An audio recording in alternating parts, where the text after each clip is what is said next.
je travaille à l'INRIA ici à Nancy, dans une équipe de recherche qui s'appelle ALICE, et dans laquelle on travaille à la fois sur la géométrie, la modélisation d'objets 3D, leur affichage efficace à l'écran, et aussi les détails de leur surface, leur donner une apparence qui soit riche et intéressante.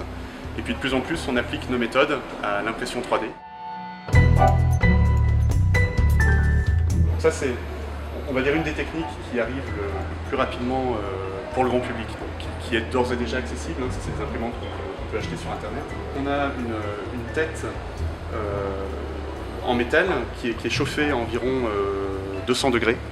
Et on a un fil plastique qui arrive ici par ce tuyau, qui est fondu à l'intérieur de la tête d'impression. Et donc la tête va déposer un petit fil plastique. Lorsqu'on va déposer ce fil d'une certaine manière, on peut fabriquer des objets. Donc là vous avez quelques exemples d'objets. Alors ici par exemple, je ne sais pas si on va bien le voir, mais on a un cœur qui est fait d'engrenages. Alors ça c'est imprimé en plusieurs pièces qui sont assemblées ensuite. Et donc nous, ce sur quoi on travaille en particulier, c'est comment contrôler le parcours de la tête d'impression. Donc c'est-à-dire que là, ce que vous voyez en fait, c'est notre logiciel qui contrôle la manière dont le dépôt de plastique se fait.